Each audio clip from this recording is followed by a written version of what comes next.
I'll never forget the moment I looked down at the dash of the minivan, and the speedometer was reading twice the legal speed limit. It's probably the fastest you've ever driven. Absolutely. Yeah, absolutely.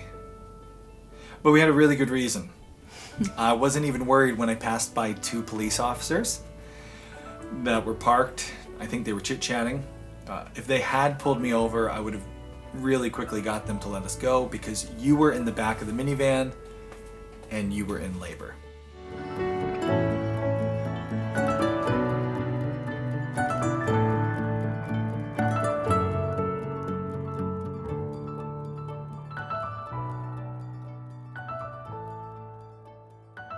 It was our 3rd child. Yeah, so we've been through this before. Yeah, we were having not a baby. Newbies by any stretch of the imagination. But things were different with this birth than the previous 2. Our son came super slowly. Took a long time, a day, 24 hours. Yeah, our daughter, I would say reasonable. Yeah, not quite as long as he did. She was 6 hours. She was great. Our 3rd was fast and furious. I feel like it was a lovely birth. I think this is the funniest thing about her birth story is how different of a story it is when I tell it versus when you tell it. When you talk about our 3rd daughter, who was, spoiler alert, born in the back of a minivan, for you it's a story of... It was organic. It just happened. It was fast and very easy to handle. I wasn't... It was so nice. I hate long labors. It was not a long labor. It was not a long labor. No. But when I tell that story... I was very much in control. So I never felt out of control. So on one hand, you're flying down the highway. I was in the back just having a baby. And that might be the biggest difference. I felt extremely out of control because I was driving the vehicle. I was in control of the vehicle, but I didn't feel like things were going according to plan. I didn't want to have a baby in the van. I wanted to have a baby at the birth center. Right, that was the plan. And that is not what happened. Number 3, we'll never forget, we were driving past a shopping center that I actually worked in. We used to do snow plowing. Exit 6, Danbury, Connecticut. Yeah. Burlington Coat Factory. Shout out to the North Street Shopping Center. I spent years and years of my life plowing this shopping center. We were driving right by it. And I remember, hands on the wheel, I was telling you, don't push, babe. Don't push. Because I could tell things were getting really, really close. And that's when I heard it.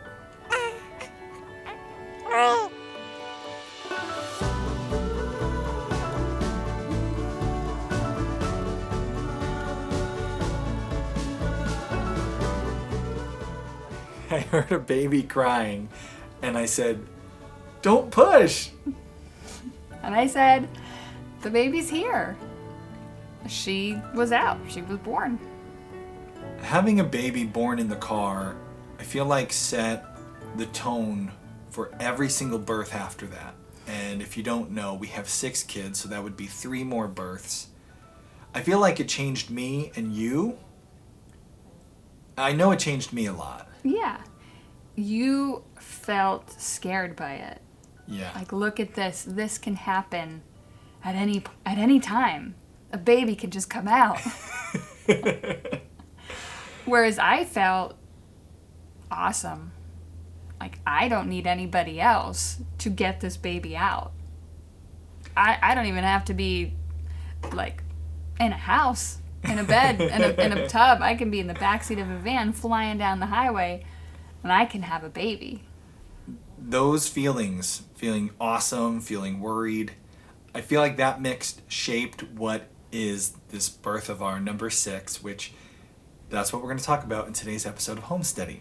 We had a home birth for the first time ever. And now we're doing our first ever podcast video about our birth. So we're back.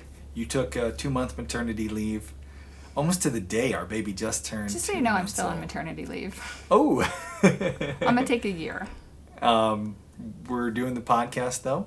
We are not live streaming. So I streaming. get paid double for these episodes, right? Yes, there's definitely a baby bonus. Nice. Does it have 4 legs? Oh, you want another cow, don't you? You were cow shopping before the show. Push present. If you liked watching our live streams, unfortunately, we're not going to be live streaming for the near future because we have a baby. Anything can happen while we're doing this show. So we won't be doing a live stream, but for the rest of you, we are doing podcasts again. Welcome to the podcast.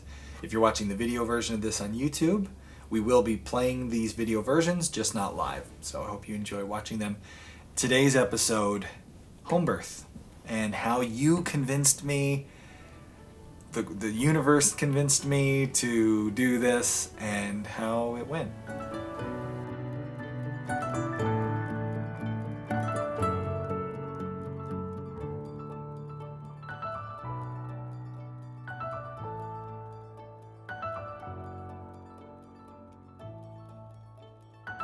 That was a big step. You getting comfortable enough to have a home birth, because after number 3, number 4, and number 5 both were hospital births. Yeah.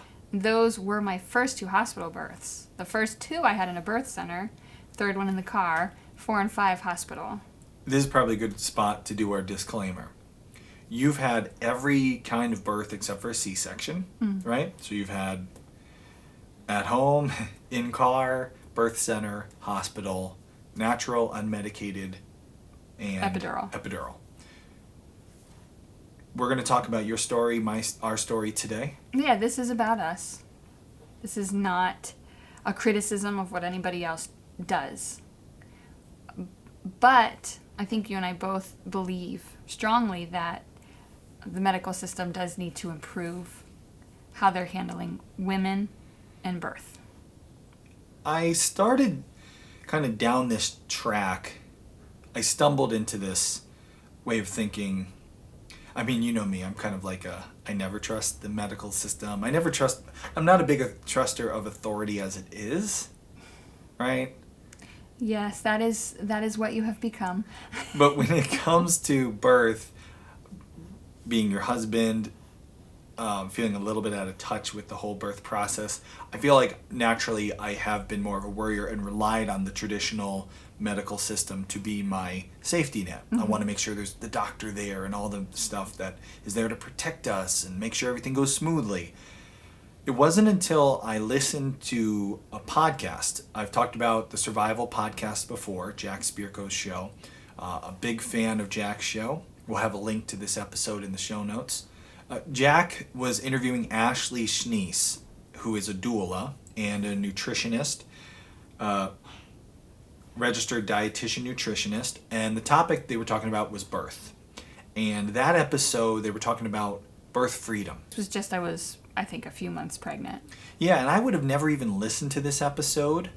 It wouldn't have been something that got my attention. I would have skipped it. But because you were pregnant, we were going to have a baby, I thought, oh, you know what? Yeah, we've had 5. I know everything there is to know about birth, but you can always learn a little something, so let me listen in. What then is the alternative? What really do we mean when we say birth freedom? Birth freedom should be true informed consent, right to informed refusal, no coercion, and having, in my personal experience, so I didn't have a doula for my first birth, I had a doula for my second birth, and the difference in experience was really astounding, and the reason that I said I need to do this for other women. So having a third-party representative walk next to you through this journey. One of the things that really stood out to me in this interview, Ashley talked about the cascade of interventions. How in a medically controlled environment like a hospital with a doctor or a, what do you call the birth? Midwife? Obstetrician, yeah. Obstetrician, or even with some midwives in the hospital, there's these interventions that they do just routinely that wind up causing more interventions and cause what could have been a unmedicated natural birth to wind up being a C-section or involving a lot more hands-on activity from the doctors. And I remember as she was talking about this cascade of interventions, thinking back on both of our number 4 and number 5 boys who were born. We had number 4 and 5 were both boys. Those births, unlike number 2 and number 3, took a lot longer and wound up not being in a birth center, not being unmedicated. They were both in a hospital with an epidural. And what was the similar thing with both of them? Yeah, what made those two wind up in a hospital with an epidural where your first 3 were unmedicated in a birth center or in a car? And I realized, I think the difference was I took a lot more control because I was worried we were going to have another baby in the car. I was worried about your well-being. I don't want my wife giving birth in a car. I want a professional there to take care of her. If anything should go wrong, any problems, I want the doctors, the midwives right there. I was terrified of having another baby in a car. And I let you take the control, or I gave you that option because you matter to me. Aw, that's sweet. And I wanted you to feel comfortable. This is an experience we're both going through. It's obviously more painful for me, but you're involved in That's it. debatable. And I wanted you to be happy and comfortable with the decisions we were making. So yeah, number 4, I felt contractions, and right away you're like, is it time to go? Are you ready to go? Should we go? Let's go. Let's call our friend. She can watch the kids. She'll meet us there. Yeah. It was like, it amped up the stress right away. Yeah. I printed out pictures of the words, "having baby, please move." And I taped those all around our vehicle. And I even printed 2 of them in reverse. Like an ambulance. Yeah. Yeah. Put them on the bumper so people looking in their rearview mirror would read, "having baby, please move." And there was some traffic going into the hospital. Yes. It was like the morning kind of rush hour traffic, late morning. And you were flying down the highway all I wasn't around going these 120 this 3 lanes of traffic, beeping your horn, you were like leaning out the window, pointing to the sign, "We're having a baby, get out of the way." I was so like mortified by this. You were more scared. It was very unnecessary. Yeah, it was super Like, unnecessary. I'm barely contracting. I'm sitting there in the front seat, like, trying to act like it's worse than it is because all these people are going to be looking at me, making sure I'm in labor, so I better look like I'm in labor, but it just was not urgent. No. The birth was not imminent. And we got to the hospital too early. To the birth center. Right, we got to the birth center too early. We wound up going We to went Starbucks. back. Didn't we go back home? Yeah. And then, again, then you had me back up to the birth center. We went to Starbucks. Yeah, like, I was feeling fine enough to go into Starbucks and, like, let's try to eat something. Yeah. Then we parked in a parking lot in Danbury so I could lay down in the back a little bit and try to rest, but Who wants to like is there a lay worse down in a parking lot and spot? Yeah, then to try to relax and labor than in the back of a car in a parking lot in the middle of Danbury. Yeah, no, definitely there is Yeah, nothing it was worse. not a comfortable, relaxing experience. Not. And when you talk about birth, many proponents of like natural birth, uninterrupted birth, look at cats. What does your cat do to go have kittens? It's at night. She picks a spot in a closet under a bed where it's dark and it's quiet and nobody interrupts her, and she has her babies. Yeah. So yeah, the number 4 and number 5 were kind of the opposite of that quiet, uninterrupted. It was, number 5 proceeded similarly. It was rush to the hospital, be in the hospital, and wait. Number 4 was 16 hours, right? So just to Yeah. get a spectrum here, your first birth was 24 hours. Your next one was 6 at the birth center, not rushed, not pressured by me. Number 3 took 3 hours and it happened in the van. Number 4, when I started pushing you, come on, we gotta go, back, forth, all this interruption, you went from 3-hour birth to 16-hour birth. And then number 5, you went from, again, 16 hours. 16 to hours. 20. Plus. It was almost a full day. Almost, yeah. Almost a full day. Listening to this show, I realized what changed was me and how we handled these last two. And they got longer. And listening to Ashley talk about the cascade of intervention, I realized I kind of started those cascades. It was my fault. And so for number 6, I decided, you know what? Here's a cool idea. Let the woman listen to her body. Let her be in control.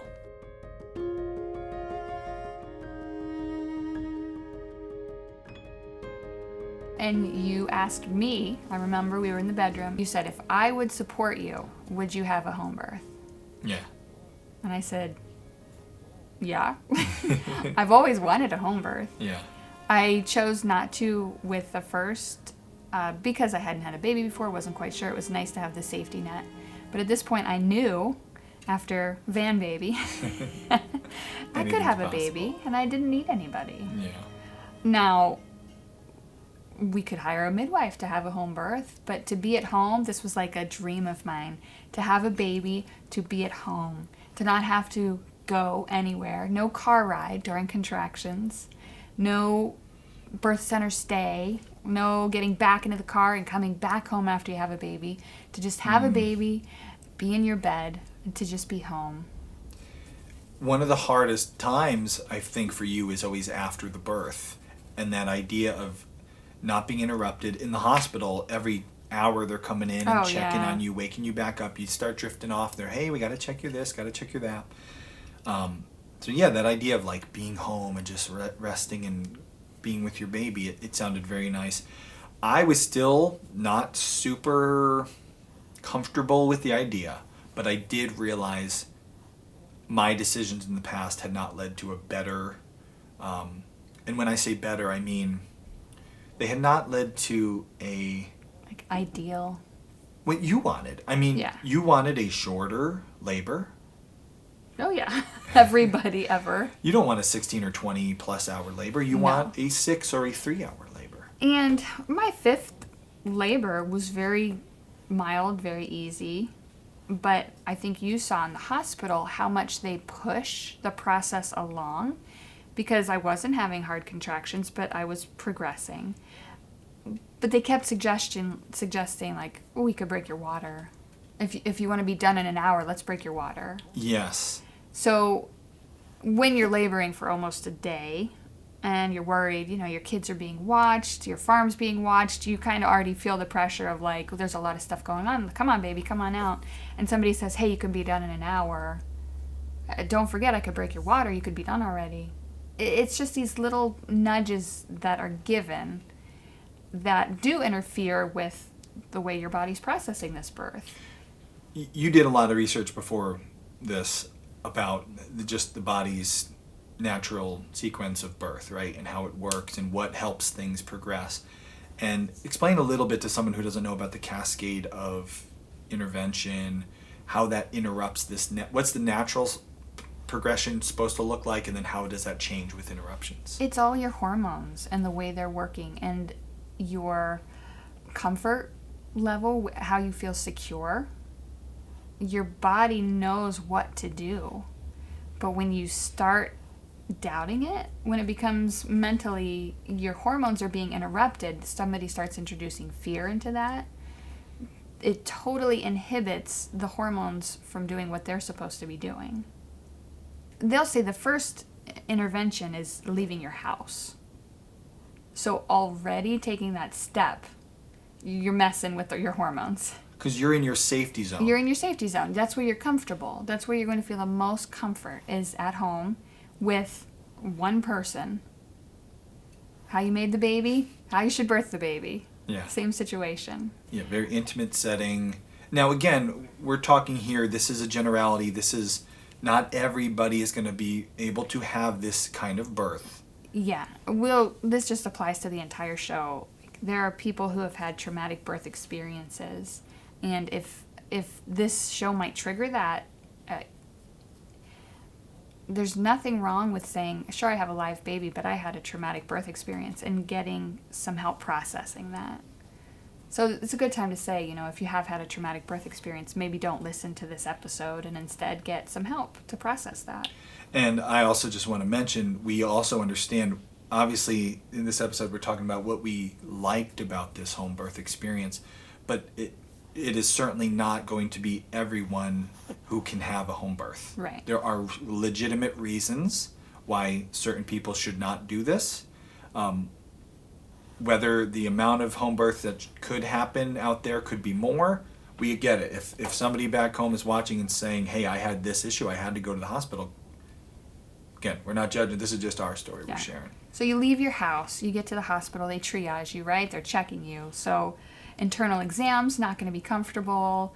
Cold rooms, it's like you're around strangers. You're having things stuck up inside you that make you feel uncomfortable. There's pain involved. There's fear involved. There's lights. There's cold. The whole time you're interrupting your body's natural progression and making it hard and harder. And in the hospital, then you're on that time. They want to see this much progression this quickly. They're going to get you in there. So they're going to want to see this progress. And if you're not, they're going to do things to make it progress. Even in a birth center where you're dealing with midwives, I remember from our very first birth being told our time limit. Because they're tied into the hospital, so they still have to follow hospital policies. The minute you have that time limit, your water breaks, they want to see you start making this progression to have this baby. And if you're not making progression at these even amounts of time, that's when they're going to say, well, why don't we help move this along? Right. Why don't we give you a shot of Pitocin? Why don't we break your water? Why don't we do these things? And we have experienced these in our number 4 and number 5 boys. We had lots of interventions that wound up with long labor and an epidural. I think with the last, our baby number 5, you saw clearer than you ever had the interference and how it affected me. Yeah. And even what happened to you wanted to catch the baby. Oh, yeah. And what did they say? For the first I wasn't time. allowed to. Right? The first time. Yeah. They said no. At the birth center, when our son and our first 2 daughters were born, they had no problem. Yeah, you can catch the baby. That's part but of I caught number 2 and 3. I was at least allowed to. You could have, yeah. Number 4, I wasn't even asking permission. I was just saying, I'd like to catch the baby. And they let you. That was Kathy, right, number 4. No, I'm talking about number 5. 5, right. Yeah. When we moved to Pennsylvania, we had it at the hospital. And I said, their I'd like birth center. At the hospital, I said, I'd like to catch the baby. Oh, no, you can't. Which is bizarre, because they had a student midwife there who was all messing stuff up, painful exams, couldn't stitch, and she was allowed to do everything. But it's your baby, and you weren't allowed to catch him. Yeah, they told me I couldn't catch the baby. And it's little things like that start to get our hair up, because whose baby is this? It's our baby. We're going to the hospital to get some help. We're going to midwives or obstetricians to get some help. But it's always been midwives. We've always seen midwives. So we were working in the hospital with midwives. Right. And when you asked to catch the baby, they told you no. Yeah. Yeah, we didn't like that. That was just another little chip leading us in this direction. So you asked me if I would want a home birth, and I said yes. And that was the first time I think you actually seriously considered having a home birth. And that day I was like, I got a midwife. She's coming here this week. I couldn't go back. She's coming tomorrow. Got to interview a midwife. So we did. We found a midwife who would come to our house. And it's not easy in Pennsylvania. The laws in PA are kind of funny with midwives. It's a very large Amish and Mennonite population, and I think for that reason the lay midwives are pretty unregulated. So it's all legal stuff. Every state has different legal requirements for midwives. Right. We found a midwife who would come out to the house. We met with her. She had a packet of information, and we talked to her a little bit. Said, okay, we honestly didn't have a whole lot of choice. No. Only so much circumference. Yeah, she already was, I think, 2 hours away. And I think we had 2 options of who could actually make the drive here. We met with her. We were like, okay, this will work. She handed us a big packet of information, and I remember flipping through it and seeing, just some random information. I had positions, medication, stuff you could take, supplements. And I remember one section in her packet that was called, like, what to do when the baby arrives before the midwife. And that's when it kind of got real to me. Oh man, this is different. Midwife is driving to our house. She's 2 hours away. She wants us to be prepared to deliver a baby if she isn't there on time. And that kind of sunk in. Wow, for me, it was like, I need to mentally be ready for you to deliver this baby in our home with no professional help. That definitely was a frightening idea for me, being the warrior that I am. But it's something I just had to come to terms with. Yeah. Part of what we were signing up for. Isn't it true, though, that it's something you got to come to terms with no matter what? Yes. Like, if you think you're heading to the hospital and there's a blizzard, guess what? Maybe you got to deliver this baby at home. That's the lesson I should have got from our baby number 3 van birth. Right? I should have come home with the lesson of, Sometimes you babies can't avoid it. come when they're ready, so be ready, right? Preparation. I was listening to another episode of Jack Spirko's show today, actually, and it was called The Responsibility of Being Prepared. And he was talking about how being prepared is a responsibility as an adult. To be prepared as an adult, as a parent, it's your responsibility to be ready for these situations. And I thought about this episode today and what we were talking about and thinking, yeah, if you're pregnant and you're 7-8 months pregnant, you are, as the adult, you need to take the steps to know that should it happen sooner than you expect, you're ready. Yeah. Be prepared. We ended up hiring our midwife when I was well into my second trimester. So, yeah, time was ticking. We saw her once and then another visit. Everything was going well. I went and got a gestational diabetes screening because I could. I was working with our hospital midwives, just getting all the testing that I was used to getting with the other pregnancies. And I tested as potentially I had gestational diabetes. That was new for us. We've That never was new, dealt yeah. with that before. I'm getting older, I guess. That's what we thought. Like, all right, well, you're getting older, so Yeah. maybe that's what's going on here. Yeah. Instead of taking the traditional test. So the first test kind of flags you like, maybe you've got this. The second one will really pinpoint it down.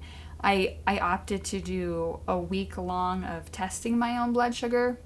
I feel like it's more accurate to test on a diet that I'm actually eating rather than a big sugar shock glob on an of- empty stomach. Yeah, sugar. Yeah. Plus, I mean, we were coming into cold and flu season with, with COVID and all everything. that. I didn't want to keep going out. Yeah, we just wanted to, as little as possible, be in the hospital. Yeah, and I have no problem sticking my finger for a week in testing. It doesn't bother me. So Yeah.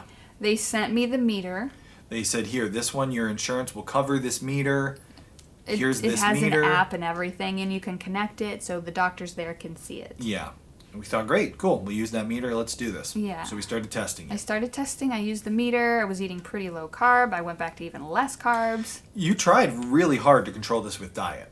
You were limiting your carbs consumption, really trying to monitor when you ate, how you ate. But it kept coming up that I had high fasting numbers every morning. High. Now, not super high. No, If like you look at the barely spectrum, high. Just to give you an idea, above 90 Right. is technically high, and you were getting, some days you'd get a 92, you'd get a 95, other days you'd get 120, but it was kind of like fluctuating all over Yeah, and the I would place. test again, and then it would be low again. So it was just over the level. But they saw that and said, you're high, you need to go on insulin. So I was on insulin, and we had another consultation with the gestational diabetes nutritionist at the hospital just to try to figure out what was going on because my sugar was now too low on the insulin. Right. And I remember one of the things that came up in the discussion, because you were getting these kind of weird 20, readings. 30 point difference in the same, 2 drops of blood 1 minute apart. They'd be totally crazy readings. She told us she asked us, what are you using for testing? Okay, the one that the hospital provided. She said, well, that's actually known to be a very inaccurate reader. Why don't you try this other brand, which you can super cheap off the shelves at Walmart, buy it which at Walmart. I already happen to have. So we were like, sure, we have it. We gave it a shot. And sure enough, that showed complete opposite.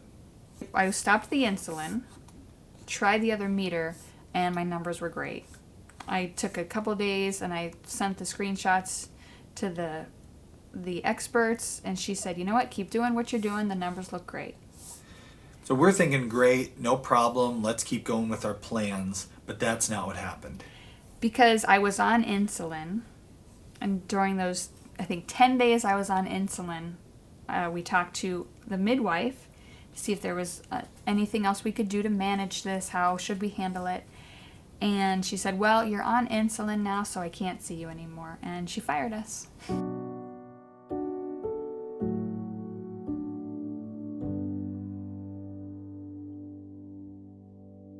So our deposit, all the money we had spent towards this that our insurance doesn't cover a midwife, was gone, and we were without a midwife.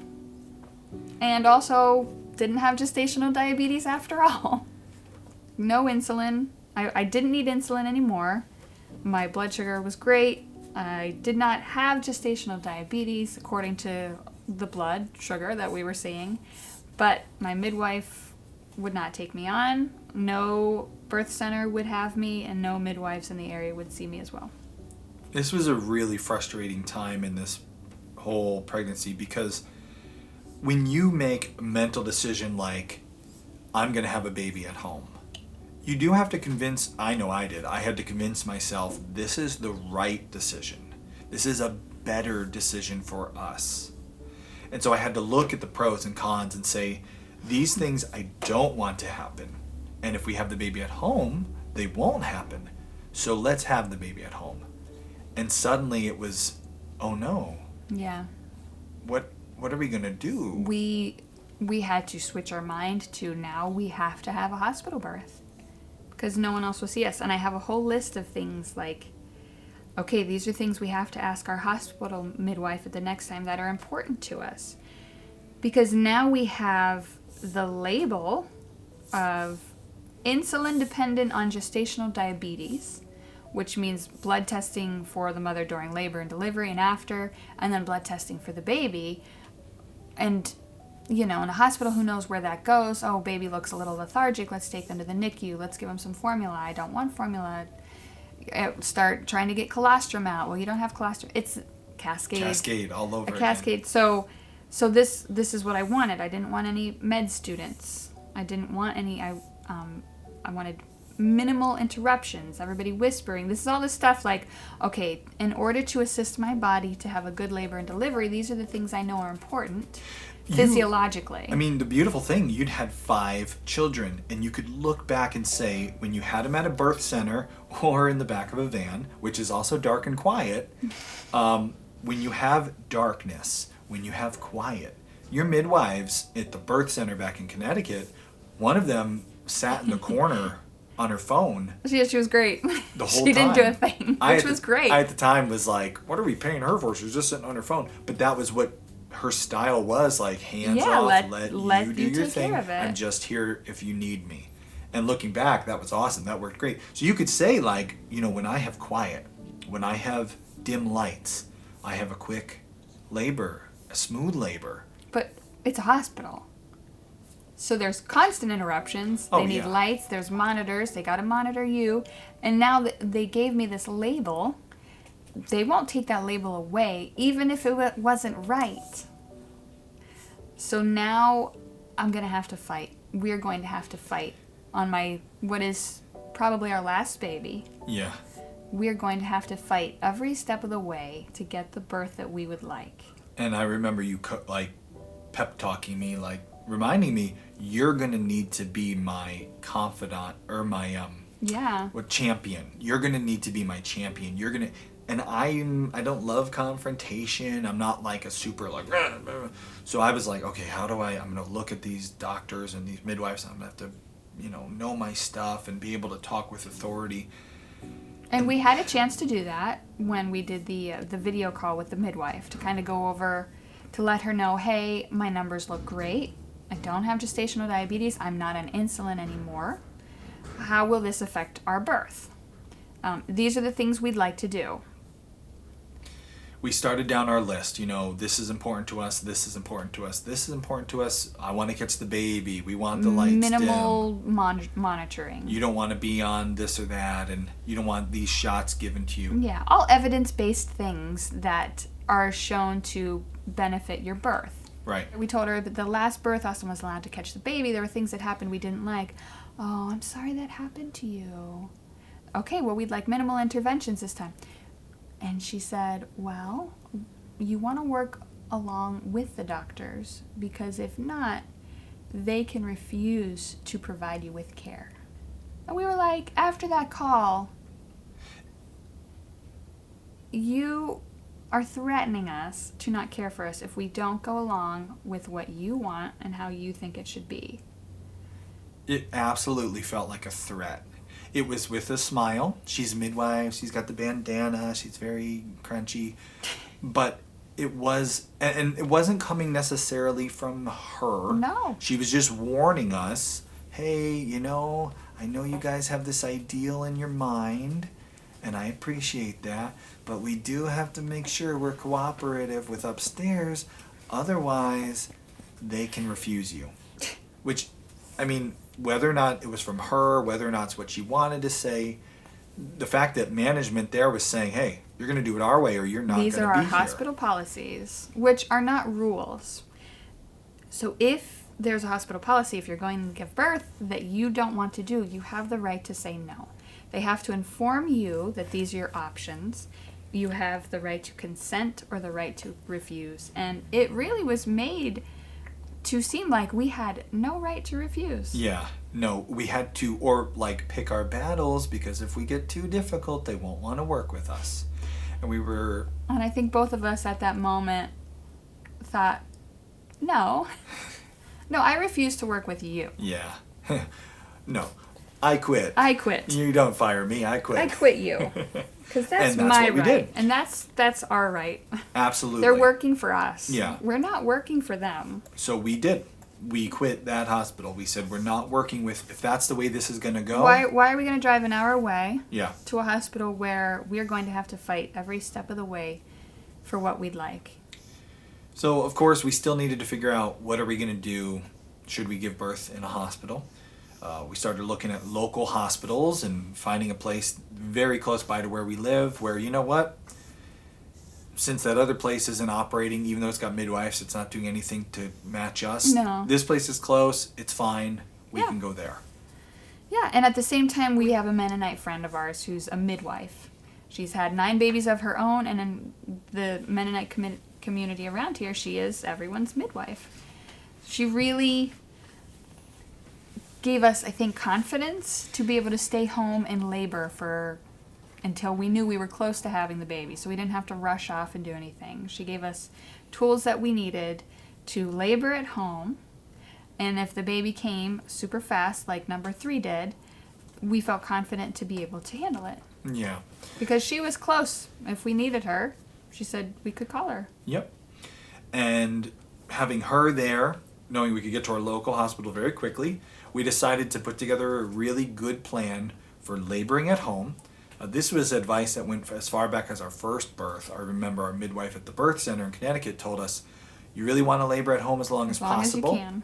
So, try to get yourself as far as you can at home.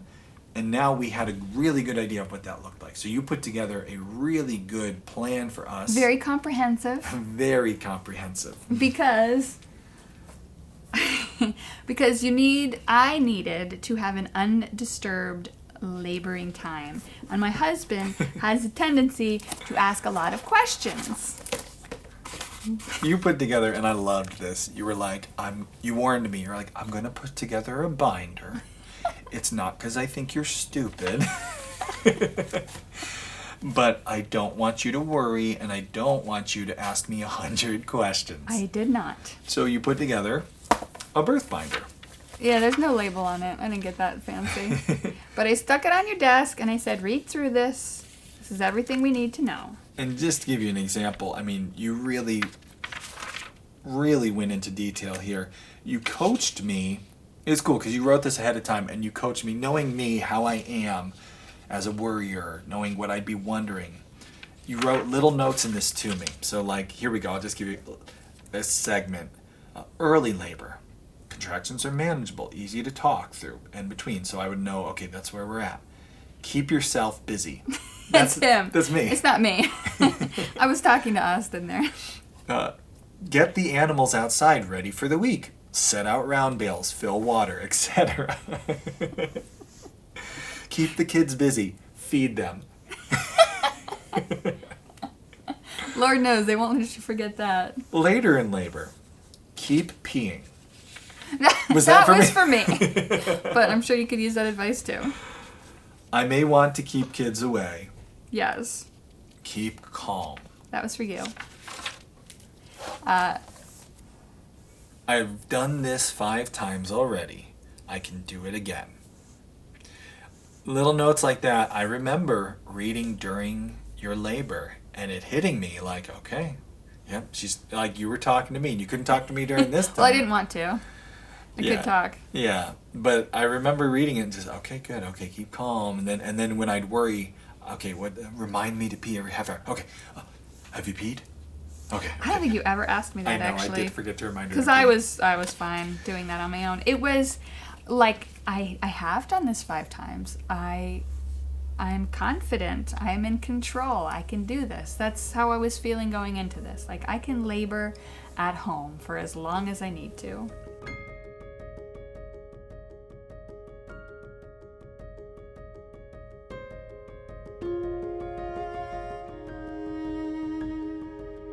I started having contractions at about midnight. And I got up. They weren't too bad. Got up, went back to bed, got up again. I don't think you even woke up. You were sleeping soundly. It's for the best. Yes, it is. Finally, you came out and I was just kind of pacing. Having contractions, nothing too strong though. You made sure the lights were dim. Oh yeah, I couldn't. In the more the hours went, so at 1 a.m. I could have the TV on, watching a little Gordon Ramsay do something. I don't know. Then I turned that off. I could have it on pause. Then I needed the TV turned off. And then all the lights turned off. And then even the little lights on the electronics in the closet, I needed to have them covered. Yeah. It was candlelight. And then we just had candlelight. It was amazing, like, recognizing that this is what I needed. Because I expected to need it, but then to actually realize I did need it was cool. Yeah.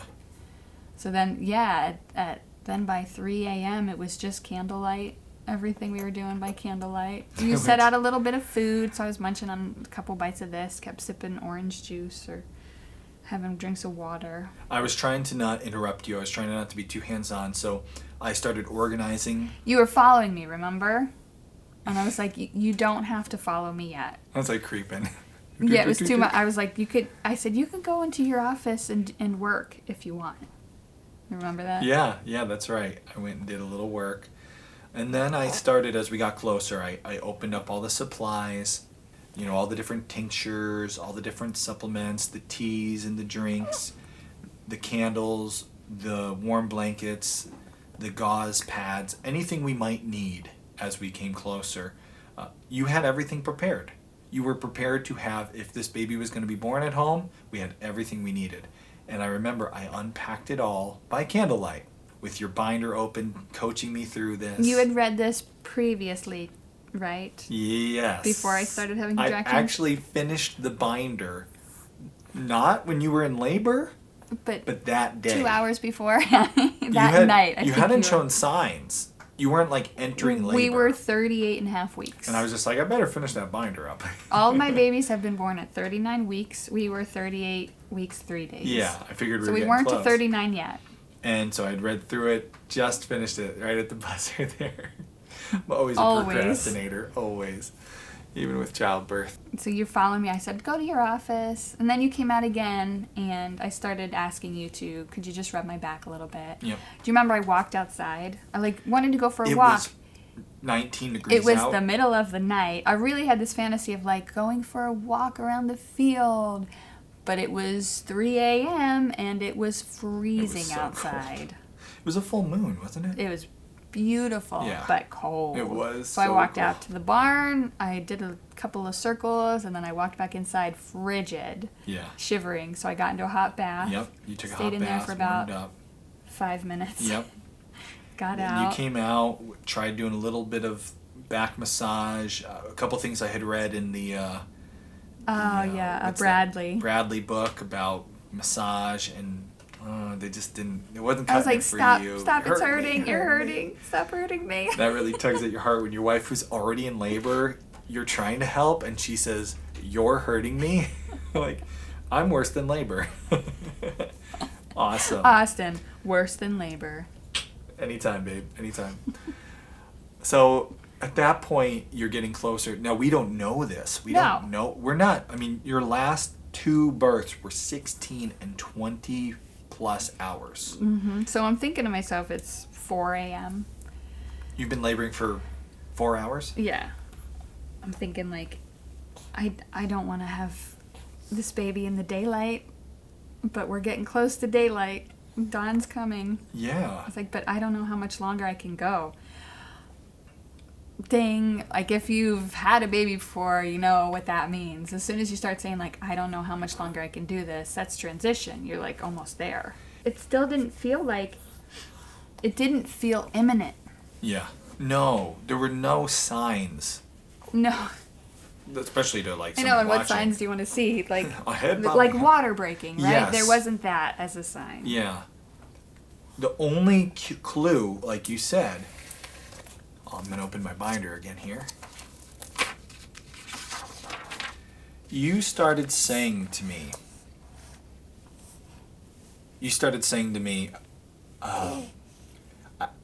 help me.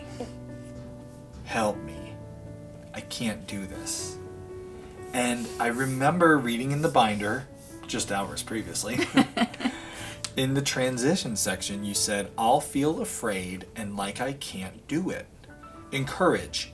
You are safe. The baby is safe and almost here. Listen to what your body is telling you to do. And when you told me, help me, honestly, I felt mad. I was like, I can't help you. Why are we here? I can't do this. I can't help you. And then I remembered your coaching through our binder You remembered here. my binder. And I remembered, I'm supposed to tell you, you are safe. The baby is safe and almost here. Listen to what your body is telling you to do. And that's what I did. Line. You That- are safe. I did it, and I did it in a much better, not Yeah, robotic. I never got and that's what the advice that you're given as far as being in labor. Make sure all your birth attendants are very confident in you, and they just give you that feeling of security and confidence. And you did. I never got the anger from you, so that was good. And I thought in that moment when I was like, I can't do this. I need help. I thought, you know what? Maybe I'll try pushing. I couldn't tell. Who knows how dilated I was? I can't tell. Try pushing. Maybe the baby's ready to come out. You said, I think I'm going to try pushing.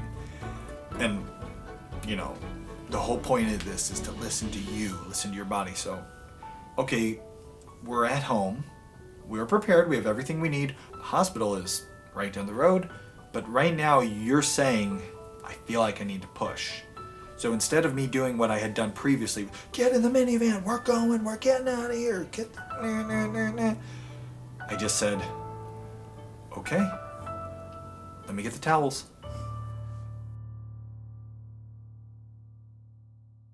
I was on all fours in the living room floor, and I started pushing. Not knowing, it's not a thing I'm thinking in my head, right? I'm not saying I am 10 centimeters. It is time to push. Right. Just my body saying, and my brain thinking, well, maybe it's time to push, and my body pushing. Yeah. What? That's what I came back to. I was like running over to get like towels and mats to cover the carpet with.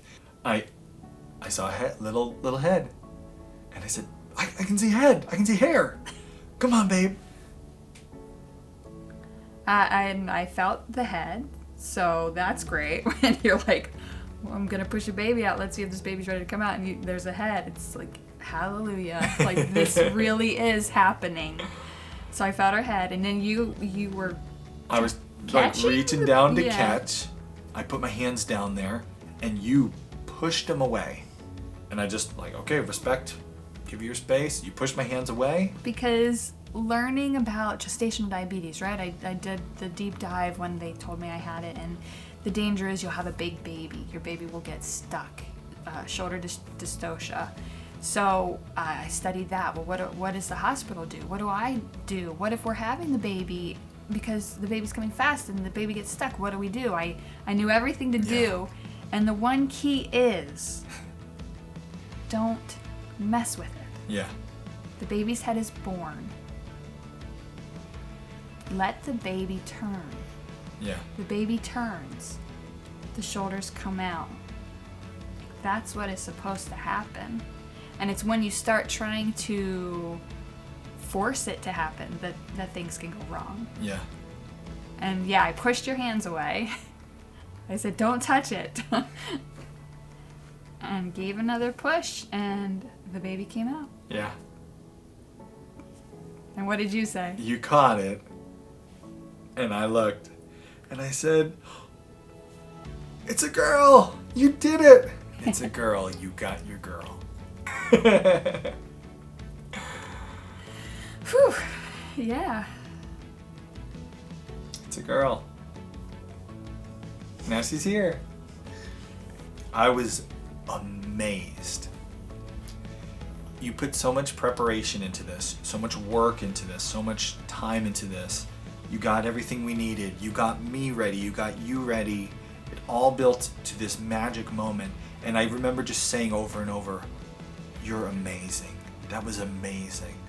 Watching you have your baby in your home, candlelight, by the fireplace, our little girl comes out, and you just scoop her up and you hold her and she starts crying, and it was amazing. There she is. Fresh. Now, it's not the end. That's not the end of your birth, right? Right. Then there's the part you worry about. Yeah, all the after stuff, any complications, is there going to be Bleeding. bleeding, is there going to need There's stitching? placenta. It's another time when your body is just perfectly prepared to deal with this. You've got extra blood from being pregnant. Now the blood's starting to come out. Your body, my body was having contractions still. Breastfeeding her, within 5-10 minutes, I had contractions and the placenta came out. All on its own. All on its own. Undisturbed. Yep, not yanked out. That was a big thing for me. I had read about giving birth to the placenta naturally. Instead of in the hospital, when you push your baby out, they give you a shot of Pitocin, and they start pulling to make sure the placenta is detaching, and they'll pull your placenta out. They don't let you naturally birth your placenta. They don't give you the time to do that. And sometimes it can take an hour, sometimes 6 hours. Yeah. It was really important to me this time that I didn't get that preventative shot of Pitocin, because that interferes with your own oxytocin production. It blocks your own oxytocin production from your brain. So that was another thing that they weren't willing to give me in the hospital that was important to me, that we were able to have at home. And the keys are, be quiet, keep it dark, keep the mother warm, don't ask any questions, don't weigh the baby, don't measure the baby, don't touch the baby, don't clothe the baby, don't put a hat on the baby. The job in that moment is your body to produce those hormones to start cramping your uterus, to get the placenta out, to start the healing. And you need to just kiss your baby and smell your baby. And so that's what we did. We kissed, and I smelled her, and the placenta came out, and the bleeding was totally normal and manageable. That's one of those time periods where, again, I went back to the folder and just... Yeah, what did we have? You had a recipe for feel-good oxytocin. It was fire, there it is. snacks, What did I say? First thing. blankets. After the birth, breathe. We did it. Don't worry about the cord. Wrap Kay it with warm blankets. Make comfortable. Don't ask any questions. That's bold and highlighted. Ooh, that's bold. Keep room dark and quiet and safe. Bring in warm cup of after labor tea with snack, chocolate toast, etc.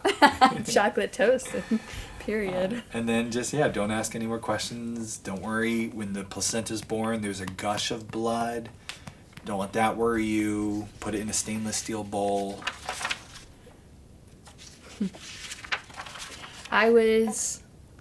I've never been given the chance in all my other births to birth my placenta or have a natural oxytocin. I've always been given Pitocin because I'm pale.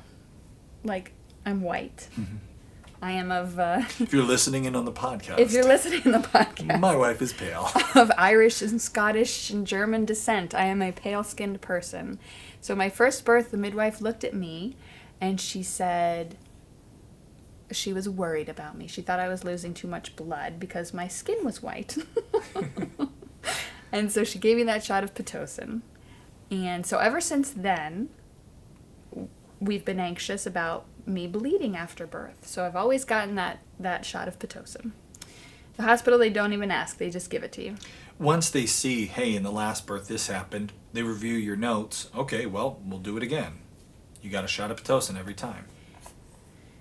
But I felt so confident after reading about just the natural process of birth that for a lot of women who are in a first world country, we have proper nutrition. If given the chance that we can birth our placentas on our own and not have uncontrolled bleeding. Now, there is medicine that we have to control bleeding. There are things we can do that our Mennonite midwife taught us and had us prepared for if we had uncontrolled bleeding. And again, like we said, the hospital is right down the road. Yeah. If that is a problem, there we are. It was in our midwife, when the baby arrives before the midwife, our package of what to do as well. If you are having a baby, be prepared, but don't be scared. Here, Jay. Hi. Oh, baby just woke up. Hi. You want to be on your first podcast. Baby's first podcast. Yeah, outside, huh? She's been in here for a few inside. Insides. To be able to birth my placenta and have that oxytocin natural was just one of the most amazing moments of my life, which is bizarre to say when you think about it. Like, I gave birth to a baby, and that's incredible. My 6 births have been just the highlights of my life. But then to know my body works. Like, if I get cut, I don't bleed to death. My body works, and I saw it work perfectly. I feel like that's one of the biggest things that we took away from this. You kept saying it for days and days after, is, wow, my body works. It was so empowering. And I don't think, that the point of us sharing the story again, it wasn't just to like convince you at home you need to have a home birth if you're going to be having a baby. But just to show I don't think our modern medical system is made to empower us. I don't think the first thing the doctors are concerned about is, let's make sure they have a great experience with us. Let's make sure that she feels like she's a powerful woman whose body was ready for this and did a great job. Because we've given birth the myth of the tragedy of birth, right? Like, that birth is dangerous. Yeah, it's an emergent... That you need doctors. It's an emergency. Flash your lights, beep the horn, put the signs on your van, because you've got to get to the doctor. He or she will save you. They will save you. They're the ones that are going to do this. You're just there. They're going to deliver the baby. But when you look at human history, that's pretty new. That's been the minority can't have a baby. Or we wouldn't have so many people. The majority of time, as long as you don't have all this interference, your birth will go well.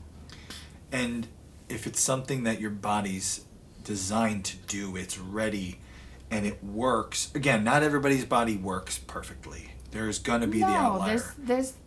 But you are a perfect example of someone who, when all that cascade of intervention was removed, your body delivered this baby. And as we were preparing for this episode, I remember saying, oh, it's going to be nice to have her story there for, her to go back and listen to.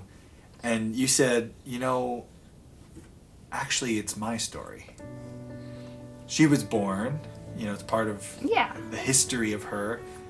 But really, it's your story. With the kids, all of their birth stories are special to me. Oh, you gonna poop now? She's farting right now. Pooping right now. Yeah, this is my story, not yours. It's what I loved so much about our third birth. It's just, I did it. It's my body, my baby, and I birthed her. When I was 20 years old, I needed brain surgery. That started for me. I had the brain surgery. It was healed. And the doctors, after that surgery, told me I would have to be on anti-seizure medication for the rest of my life. Yeah. They wouldn't listen to me when I said I'd like to try not to be on it. They didn't give me that option. So I took myself off of it, which they tell you not to do. And I didn't have a seizure. After that, we've seen how many times with our kids, doctors right away, put them on medication that they haven't needed, and they've recovered from fine, or we found alternative things to do to solve the problem. The doctors, the midwives, you are a patient to them. That's their work. Your experience will never mean as much to them as it does to you. Yeah. If something happens, your baby, because of the cascade of intervention, something happens to your baby to be in the NICU, something happens to you, you're the one that has to live with that forever. So it came down to us. It was our responsibility to make these decisions that were the best for us, for our family, for our baby. If you're listening, it doesn't matter if you're going to have a baby. It doesn't matter if you've already had babies. No matter what stage of life we're in, there's always going to be medical issues. You need to take charge of your health. You need to be calling the shots. She's still going. Oh my. And I think this is a story of you. This is a story of you taking charge, and after, a lifetime and a journey through all kinds of different births, having this last birth be exactly what you've always wanted. Yeah. Us having the confidence to be able to say, we can do this, and knowing how to be prepared for it. Life. What? Uh-oh. Switch to daddy. Look at that, was an exploder. Got some poop on my hands. Boy, I timed that well. You sure did. I've got a feeling you passed that off knowing what was about to happen. I didn't. Right through. Oh yeah, she needs a change now. Hope you enjoyed today's episode. We're back. We're going to be producing podcasts again. Got a little bit of new equipment, so if the show sounds different or looks different, that's why. We won't be live streaming like we said, but we are going to continue doing podcasts and video podcasts. Poo explosions and such. Never know what's going to happen, so we can't do it live for at least the near future. As you can see by that poo explosion that we just had, we're not going to be doing any live streams for the video podcast that Kay and I sit down and record. But we are going to continue doing live streams with the Pioneers. We have a couple shows planned. When we have special guests come and do a show, we live stream those with Pioneers only. Pioneers get to ask questions of our special guests. We have an amazing show coming in the near future. We're going to start a brand new series, Homestead Smackdown. We're going to be comparing different breeds of livestock. We're going to have special guests to represent each livestock, and we're going to pit them against each other, see who's the winner. Our first episode of Homestead Smackdown is going to be Chickens vs. Ducks, starring John Siskovich and Morgan Gold from Goldshaw Farms. We're going to be seeing who is the winner, Chickens versus Ducks. If you want to join us live for that, be there in the audience, get to ask our guest questions. You got to be a Homesteady Pioneer. There's a link in the description below to become a Homesteady Pioneer if you're listening on the podcast, or if you're watching on YouTube, you can click right there. Hope you enjoyed this episode. Hope you enjoyed Kay being back in the podcast. I know I sure did. And stay tuned because we got a lot of great episodes coming.